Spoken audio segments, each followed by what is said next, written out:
ನಟಿ ಶುಭಾ ಪೂಂಜಾ ಅವರ ದಾಂಪತ್ಯದಲ್ಲಿ ಬಿರುಕು ಬಿದ್ದಿದೆ ಅನ್ನುವಂತಹ ಮಾಹಿತಿ ಸಿಗ್ತಾ ಇದೆ. ಶುಭಾ ಪೂಂಜಾ ದಾಂಪತ್ಯ ಜೀವನಕ್ಕೆ ಬ್ರೇಕ್.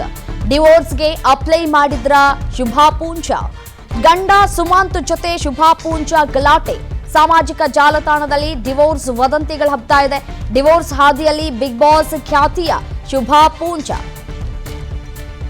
ದಾಂಪತ್ಯ ಜೀವನದಲ್ಲಿ ಬಿರುಕು ಉಂಟಾಗಿದೆ ಅನ್ನುವಂತಹ ಮಾಹಿತಿ ಸಿಗ್ತಾ ಇದೆ. ಬಟ್ ಆದರೆ ಇಲ್ಲಿಯವರೆಗೂ ಕೂಡ ಯಾವುದೇ ರೀತಿಯಾದಂತಹ ಅಧಿಕೃತ ಮಾಹಿತಿ ಲಭ್ಯವಾಗಿಲ್ಲ. ಒಂದು ಕಡೆ ಪೂಜಾ ಅವರು ಕೂಡ ಯಾವುದೇ ರೀತಿಯಾದಂತಹ ರಿಯಾಕ್ಟ್ ಮಾಡಿಲ್ಲ ಶುಭಾ ಪೂಂಜಾ ಅವರು. ಸೊ ಅವರ ಪತಿಯೂ ಕೂಡ ಎಲ್ಲಿಯೂ ಕೂಡ ನಾವು ಡಿವೋರ್ಸ್ಗೆ ಅಪ್ಲೈ ಮಾಡಿದ್ದೀವಿ ಅಂತ ಹೇಳಿ ಕನ್ಫರ್ಮೇಷನ್ ಅನ್ನ ಕೊಟ್ಟಿಲ್ಲ. ಬಟ್ ಆದರೆ ಇದು ವದಂತಿ ಅಂತ ಹೇಳಿ ಕನ್ಸಿಡರ್ ಮಾಡಲಾಗ್ತಾ ಇದೆ. ಯಾರೋ ಕಿಡಿಗೇಡಿಗಳು ವದಂತಿಯನ್ನು ಹರಡಿಸಿದ್ರ ಅನ್ನುವಂತಹ ಒಂದಷ್ಟು ಕುತೂಹಲಗಳು ಕೂಡ ಹೆಚ್ಚಾಗ್ತಾ ಇದೆ. ಬಟ್ ಅವರು ಅಧಿಕೃತವಾಗಿ ಘೋಷಣೆ ಮಾಡಬೇಕು. ಅಧಿಕೃತವಾಗಿ ಘೋಷಣೆ ಮಾಡಿದ್ರಷ್ಟೇ whether it is true or it's fake news ಅನ್ನೋದು ಕಂಪ್ಲೀಟಾಗಿ ಗೊತ್ತಾಗುತ್ತೆ. ಅಲ್ಲಿಯವರೆಗೂ ಕೂಡ ವದಂತಿ ಅಂತ ಹೇಳಿ ಕನ್ಸಿಡರ್ ಮಾಡಲಾಗುತ್ತೆ.